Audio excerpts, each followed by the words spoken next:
Greetings, brothers and sisters. I got a bunch of stuff to get to. The predictions, the global reset stuff is being put out there in a TED Talk and some other stuff. But I'm going to start here with Drake. Now, I'm not saying Drake is a good dude, right? You have this thing called Six God. It is, I don't know what it is, but six always has a negative connotation in the spiritual world, and he has the Illuminati eye inside of it, and it is whatever it is. But it's this is Drake's thing, and I've made negative videos about him, so I'm not saying he's a good dude. I'm just saying he's a better dude than Hunter Biden.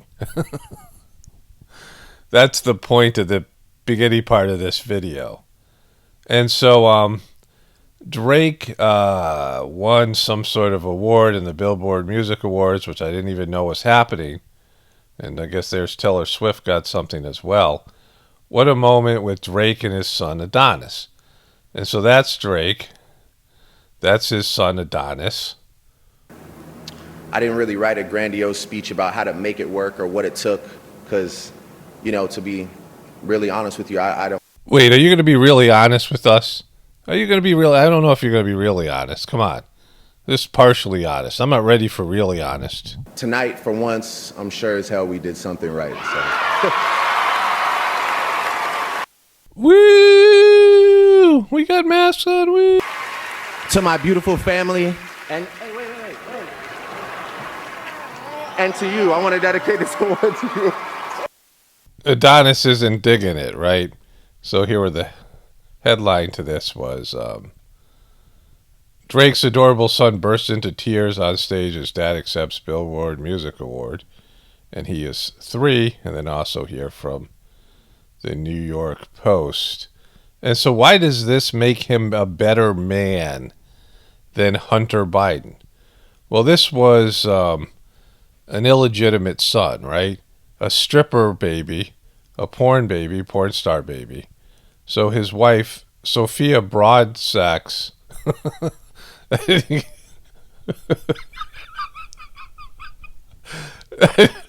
didn't do that on purpose. Sophia Brushsax is a 31-year-old retired porn star who used to go by the name of Rosie Devine during her time as an adult films. Rosie Devine. She was born and raised in France. After ditching porn, she has now turned towards art. This is her and Drake and their baby, Adonis. And so the difference between Drake and Hunter Biden is that Drake is acknowledging his porn star stripper baby, right? Because Hunter Biden had a crack baby. The mother was a stripper from Arkansas named Dallas who worked in New York. And that's just, wonderful because there is a crackhead stripper grandchild out there to Joe Biden, who's the president, and they're not acknowledging the baby, right? They're not, bringing it to family gatherings or any of these things.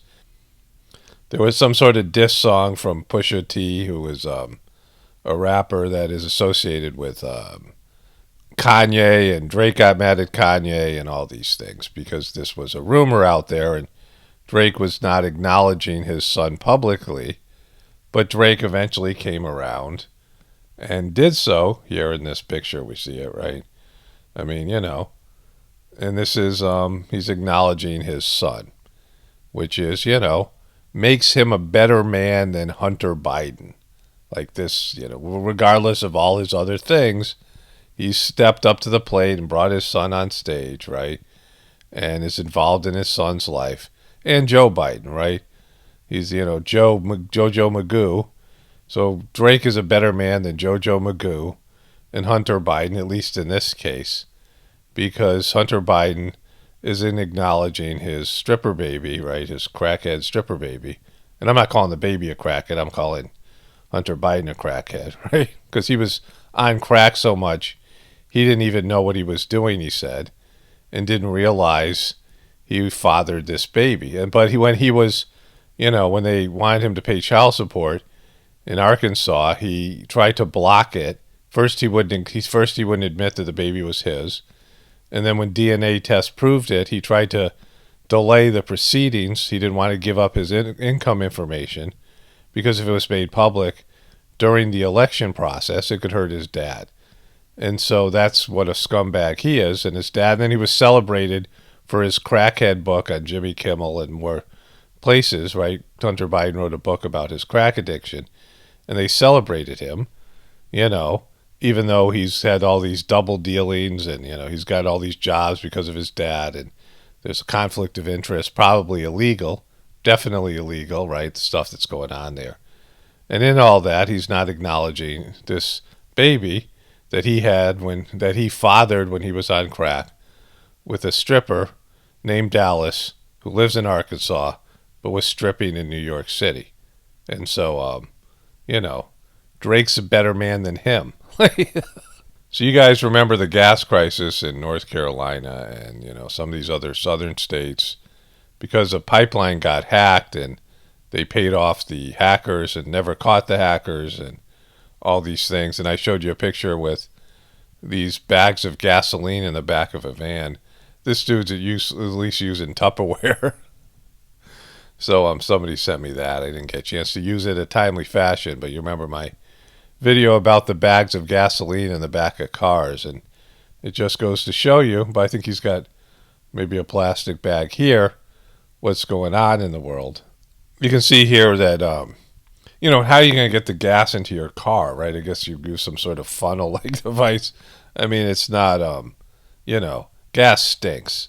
But this is people's ability to cope during a crisis. But this is sort of the most important part of the video. The World Economic Forum, I covered this months ago, last year, I don't know what it was.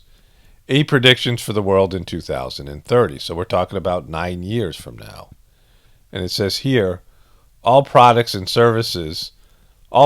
will become services. I don't own anything. I don't own a car. I don't own a house.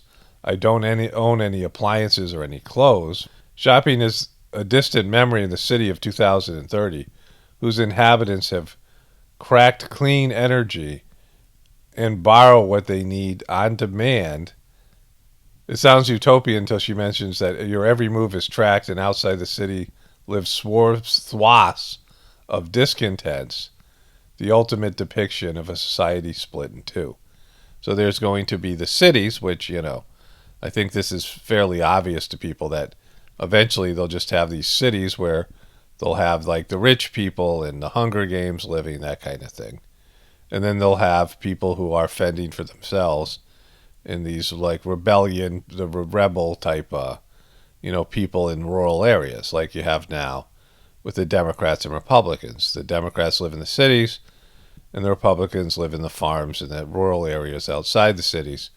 And they will be cut off from all services. There won't be any electricity. There won't be any, of the modern type of lifestyle in the rural areas. So you'll have a choice between going to the cities and not owning anything or living in lands without any sort of electricity and modern day services. And so this is what they're predicting here. And for 2030, again, this is the World Economic Forum. It's not some just, random crap coming out here, right? This is their prediction. So things are going to change so much in 9 years, in less than 10 years, less than a decade, where people aren't going to own anything in cities and people in rural areas aren't going to have any of the connection to modern day civilization. And so then somebody sent me this, I don't know, it's been up on my toolbar for a while. Maybe I saw it on Facebook. Own nothing and have everything. It's a talk by TED. Imagine a world where the richer you are, the less you own. Yeah, there's no world like that, right? The whole idea of wealth is owning something. I'm not saying it's great. I'm not saying this couldn't work. I'm not saying this wouldn't be better because I don't know, right? I know that it would take a, astronomical set of events, upheavals as they're called in the Whispers of the Brighter World messages that are part of the Heartfulness meditation, right? These channeled messages, mostly from Babaji, the second master of the system. He talks about a lot of upheavals coming, and so this idea, though, that wealth would be, where you own less. A world where a fancy car, a large house, and expensive clothes cease to be a status symbol and they're not just a status symbol, right? They are, they perform a function. become a burden, while experiences replace belongings as what we cherish the most. Wow, that sounds amazing. Experiences that are being tracked and, where you don't own anything. What does that mean? Who owns this stuff then? The government? Or who owns it? Like somebody owns it, right? If there's things, then there's people who own the things, right?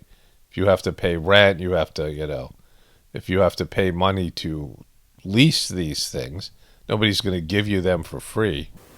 Is it possible to own nothing but have everything? No, it's not, right? Because the very word have means that you own something. If you have everything, like what she's trying to say is you can have all the stuff, you just won't own it. But that is, just semantics. You can be free of possessions. To me, possessions are a burden, right? They are, it's just a burden. Everything that you own, you have to maintain, you have to deal with, you have to pay for upkeep, you have to, keep in your mental sphere and things like that. I remember moving with my family and loading things in, U-Haul trucks, 26-foot U-Haul trucks on numerous occasions, and just the burden, feeling the burden of all the possessions there, right? And so, yeah, there's a price to be paid for material possessions. And having lots of money becomes a burden. These billionaires, right? The money, you're constantly attending to your money, worried that you're going to lose your money, trying to invest your money, whatever it is. It becomes, something that dominates your existence. So I'm not like, oh, this is the worst idea ever. Like, I understand the burden of materiality and possessions. But this stuff here is just crap, right? Like, if there wasn't ownership, then you wouldn't have a society the way we have it, right? There's got to be some sense of ownership that makes people get up and go to work and do things and participate. In the past, if your house was on fire and everyone was safe, what was the one thing you would want to save? Photo albums, right? Well, I don't know. I don't know if that would be it. I'm not sure I would, back years ago, cared that much about the photo albums. But, proceed. Most of us have our photos safe and sound in the cloud. Our music, books, movies, all turn from physical objects to digital services. And this is just the tip of the iceberg. Every year, I own less of what I use. Yeah, and it's owned by these creepy, the cloud is either owned by Apple or IBM or some other service. Not IBM, Microsoft, or some other, internet service. Or the stuff's on Facebook or social media, all of which has been proved to be evil companies, right? So you're saying we should cede more of our life and our possessions and control to these evil companies, right? So that's your point of view, that these evil companies will own everything and we'll just lease them and trust them as they spy on us and control our existence, and we're beholden to them for everything that we rent from them. It's just not a positive situation. You're just becoming more and more of a slave. And again, not that it's like the civilization is working great right now with people hoarding wealth and hoarding possessions and, having all this control and things. But this is not the solution. Like this, idea of having the same lifestyle, you're just paying money to rent things and you are, then you don't physically own them. After all that, why would you even want to own a car when what you really need is to get from point A to B? Today, I can summon a car anytime, anywhere. It appears within minutes, takes me wherever I need to go, and then disappears. When you summon a car, huh? It sounds like you're a genie or a djinn. So she thinks the Uber model, right, using Ubers, which people have to own Ubers, but let's say they had just, I mean, she's saying that everyone won't own anything, but Ubers are people's personal vehicles that they turn into taxis. This model of existence is that by having Ubers, like which would be extraordinarily expensive to go across the country or go on long journeys and things like this, but you want to, take an Uber or whatever it is, you can summon it, it comes, picks you up, and then drops you off, and then you don't have the burden of parking and maintaining the vehicle and storing the vehicle and parking the vehicle and all these things. But when you're driving your car, it's loaded with stuff that you need, right? You have stuff in your glove compartment, whatever it is, especially if you're going on longer trips. And there's advantages to it, right? All these different advantages to owning a car as opposed to taking an Uber. So that isn't, something like, oh, wow, you mean I could get rid of my car and just Uber my whole life? That isn't a very, that's not a sellable thing. And so what this represents, because it's not about whether you like it or not. Like she's trying to sell it like you're going to like it, and the World Economic Forum is trying to sell it that you're going to like it. But what it really represents is more control and power by these big tech companies, which now control so much of your lives. And so this started with Netflix, or at least became popular with Netflix. They like the subscription version as opposed to you owning things. So you subscribe to Netflix and you subscribe to your cloud, and they held all of your information on the cloud, right? So your device isn't really that important. You can lose your phone and just download everything from the cloud or your computer or whatever it is. They could sell you more memory on your computer or your phone, but instead they want a subscription rate. They want you to pay for memory. They want you to pay to have all your information held up on a cloud where they have access to it, because they want more and more of your information, more and more control over you. And so they love these subscription models as opposed to one-off payments where you buy something and own it. So this benefits the controlling system, these big tech companies, where you would rent everything from them. I mean, you see this, watch the Shark Tank, and when they find out there's a subscription, watch the sharks react when they find out there's a subscription element to what your business model is. They love the subscription, the monthly subscription model of business. In fact, I saw something on Shark Tank where this woman was renting out toys, where you would get a new set of toys, and they actually do this with clothes as well, like baby toys, where you would get a box full of baby toys. At the end of the month, you drop all the toys back in the box.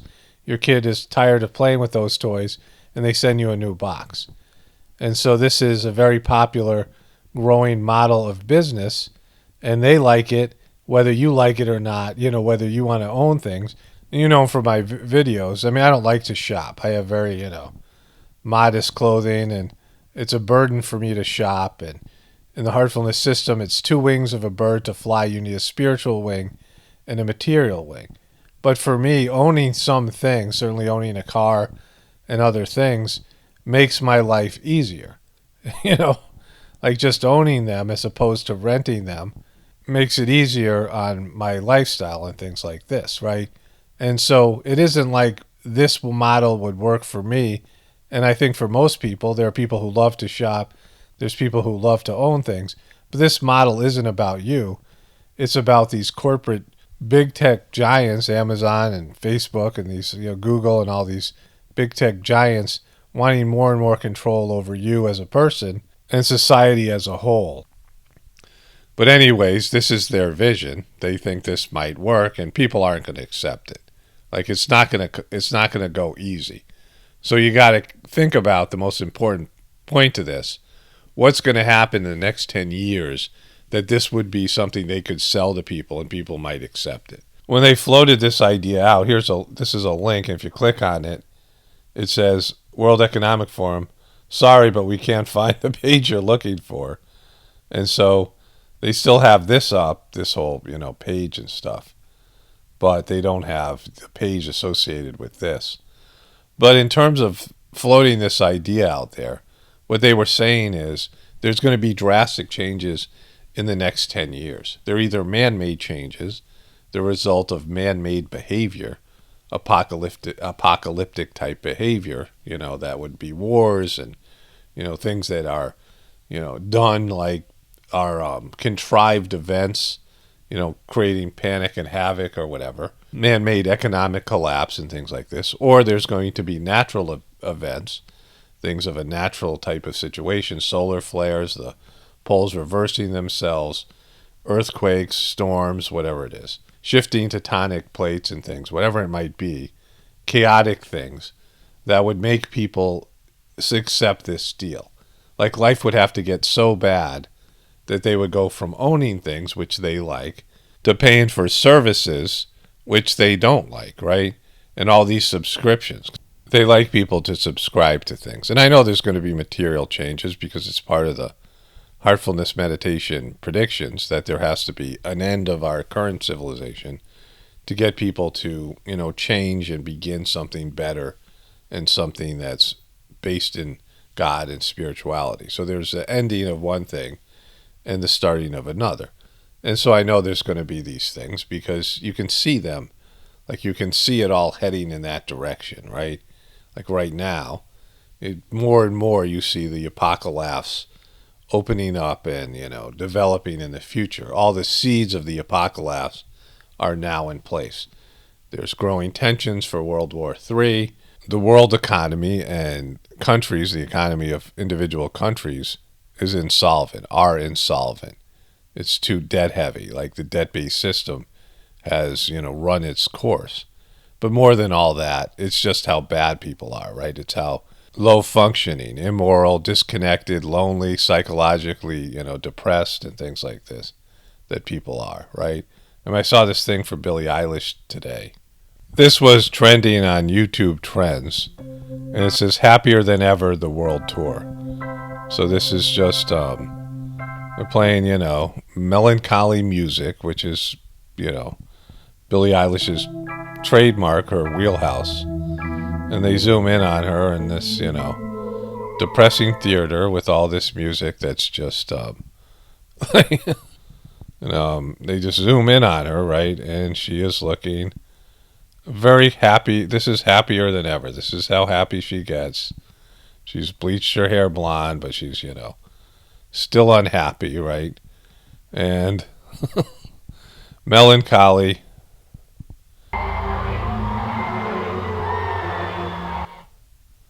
And then it fades to black. And so, I've talked about her depressing music and, how these kids are indulging in being broken and all the, angst and anguish and negativity that surrounds the youth of today.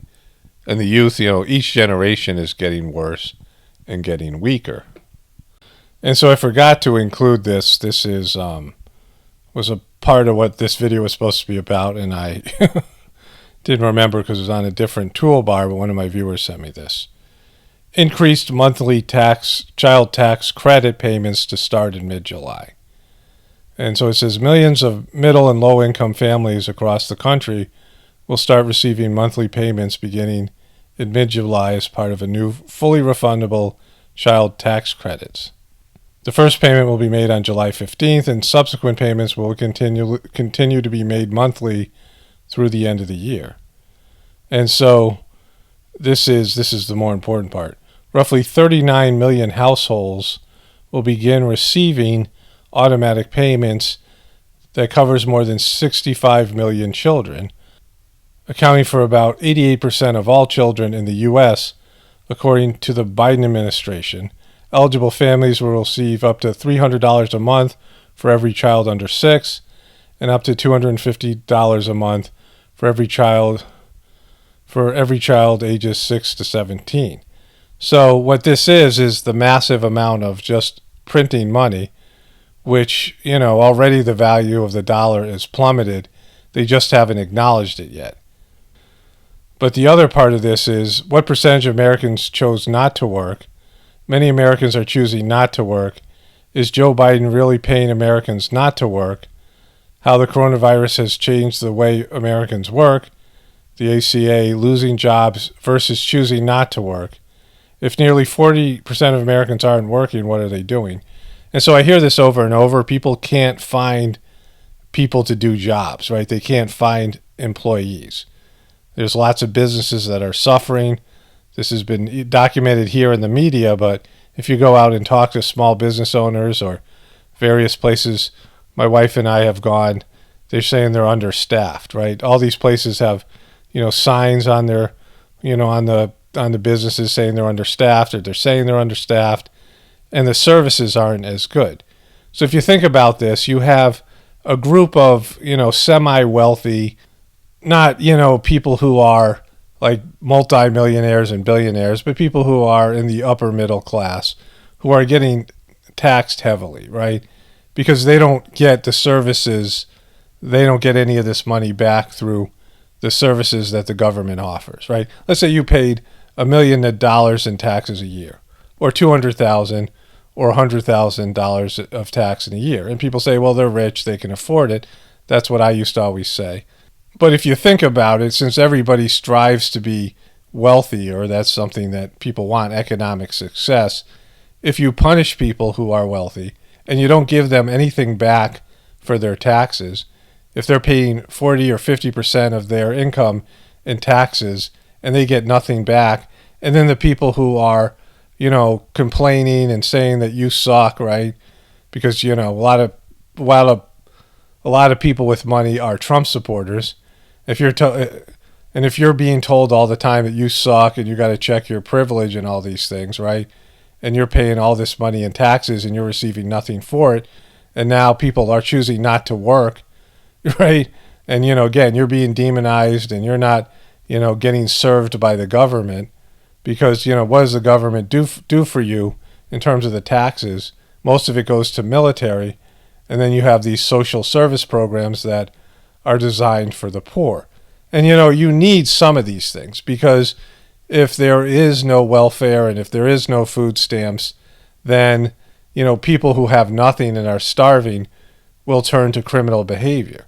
And so that's why those social service programs exist. I believe in those social service programs, but you don't want to make those social service programs into a choice where people decide not to work at all, right? And so that's what's happening right now, where people are saying, hey, I don't want to go back to work, especially now with the internet and not being able to do as many things anyway because of COVID restrictions, and people getting a lot more money from all these benefits. So this is where we are as society, and it's creating more and more resentment, because if you're going to raise people's taxes by 13 to 17% and they're not getting anything back, and you're going to start paying people to have kids, only for the short term, and you're also trying to depopulate the world at the same time, I mean, it's just like, batshit crazy, right? This is JoJo's batshit crazy policies. It's destroying the economy faster than it's accelerating the destruction of the economy. And so to add to this, Oregon counties vote to secede to Idaho. And so 5 counties in Oregon, and I guess there's a county in California wanting to do the same thing. Disgruntled Oregonians in 5 counties vote in favor of joining Idaho. What's next? And this is being covered by mainstream media. Here's why 5 Oregon counties that voted to move to Idaho probably can't. And the reason is that they need to go through the state legislature. It has to be approved by the state legislature. This is about 68,000, mostly Trump supporters, that are in this part of Oregon. So here's Portland. This is where the liberals live, and this is where where all the stuff that's going down. Of course, Seattle, right? These were 2 cities that were taken over, Chaz and Chop and all these things. And so the Republican Oregonians, who are very right-wing, rural living people who have a lot more in common with people in Montana and Idaho and these other states, want to go over to Idaho. But it has to go through the state legislature. It has to go through the U.S. Congress and maybe the Supreme Court. And that's just the first phase. And that's to leave Oregon. Just to leave Oregon is one thing. and then to join another state is another. And so, but these people voted for it and they want it, right? And then there's a county in California that also wants to go into this as well. So Idaho would be this. It's like Idaho's given the middle finger, right? I lived in Idaho. I did my internship for my graduate degree in Boise, and then my family moved up kind of close to Coeur d'Alene by Moscow, Idaho, where there's a couple of colleges there. Idaho State and Washington State are like right next to each other, so it's two college towns. Beautiful part of the country in the summer. Winters are cold. I mean, it's basically like Canada up there.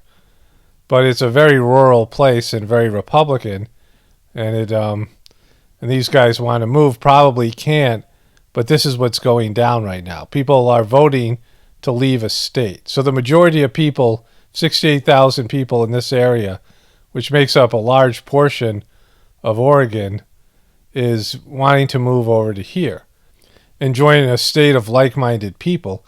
And you're getting more into this idea of rural people and city people with quite diverse belief systems and a lot of anger and hatred towards the other side. So this isn't really about fixing the system. This is, this renting thing or, many of these proposals that they have is for them about more and more control. And for everybody else, the rest of us, it's really about the people, because what we have is a people problem. So the apocalypse has always been about the people. The collapse of the civilization has always been about the people, because the more unhealthy people are, the more unhealthy, the more demented, the more deviant the manifestation of their society is.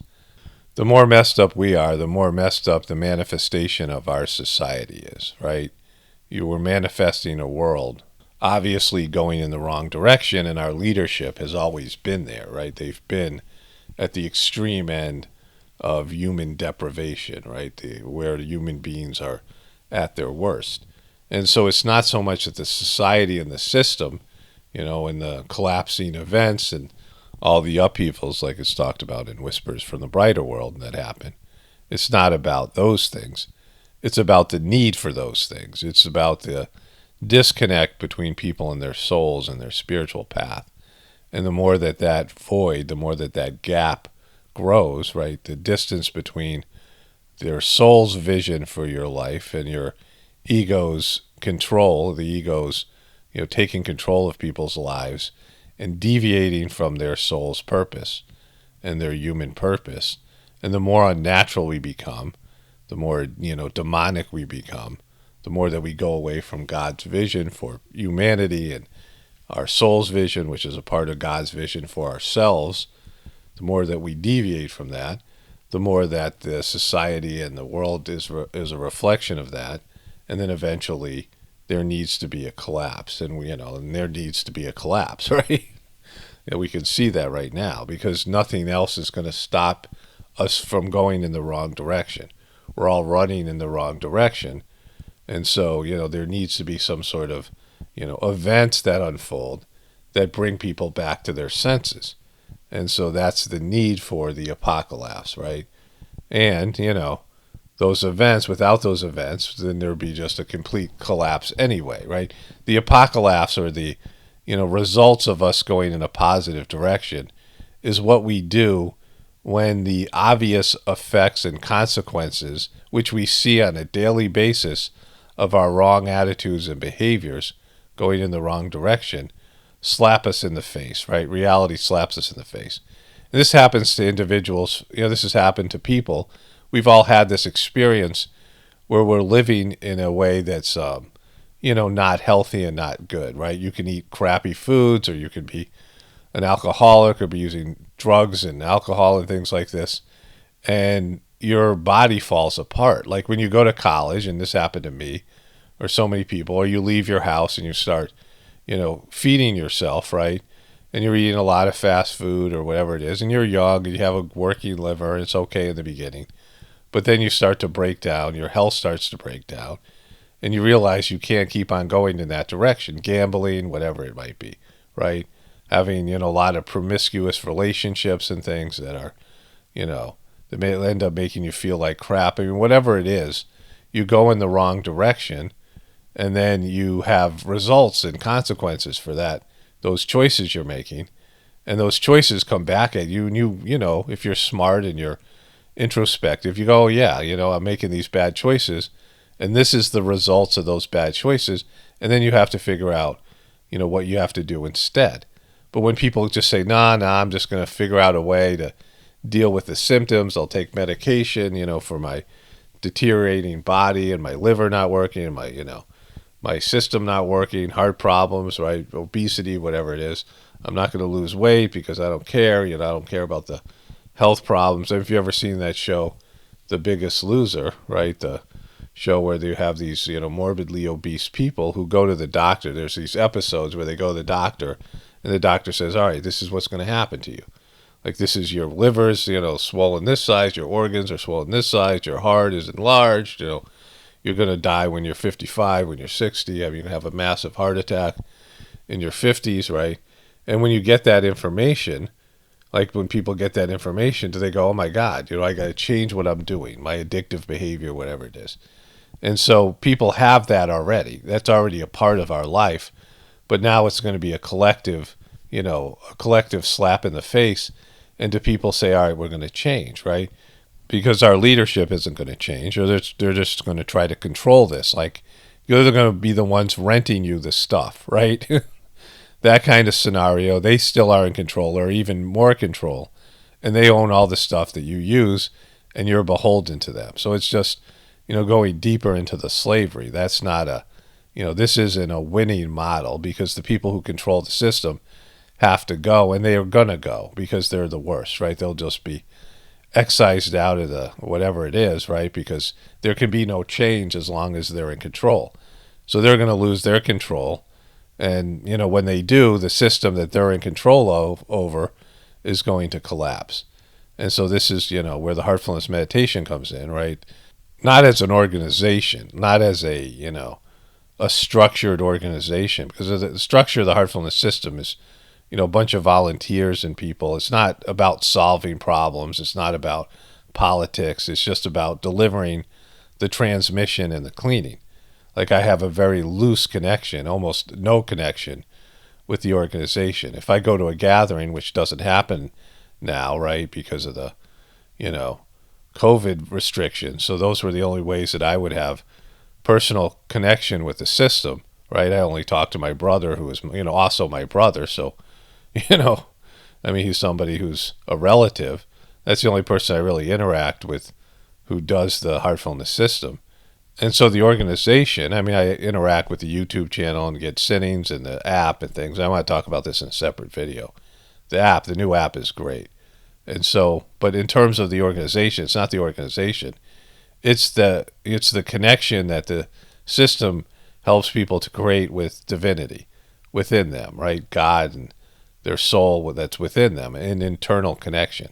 And there's been no system like this. And it's been given for this particular time as a solution where people will then become better people. Because, at the end of the day, the only solution is for people to become better people and then manifest a world and systems based in being better people, rising to a higher level, becoming saints, a society of saints. And so that is the choice that people are going to make or not. Like, that's the choice point that's coming. The human beings will have to, to become a saint, you have to give up lower level stuff, right? You have to give up your lower level indulgences, and you have to be able to go up to a higher level. And people, for the most part, have not shown that they want to do that. And there's been a lot of saints who got up to that higher level and said, F this, and dove down to the lower level again, right? And so, we'll see. There's going to be changes, and there's going to be this choice, and people will, have a sense of it coming up. When people do the heartfulness meditation, a lot of them go through this where they realize they have to make a choice between their lower tendencies and their higher. And it's not one choice, like a one-off, right? It's every time you go to a higher level, you have to make this choice and leave things behind things that are pulling you back down, your lower tendencies, right? Your lower type of, your more egotistical and hedonistic and base level animalistic tendencies. And so, some people choose to go up, some people choose to go down, but it's a struggle for people because they enjoy what they enjoy and they're addicted to what they're addicted to. And so they love God, but they also love to indulge, and that's what happens. People have to let go of their lower tendencies. And that has been something that humans collectively haven't been willing to do. And maybe it's time. Maybe they will, right? Maybe we will. Only spirituality will save this world. It's Paul Romano, definitely reporting from the Apocalaughs and the Ascension. Everyone have a blessed day and be grateful.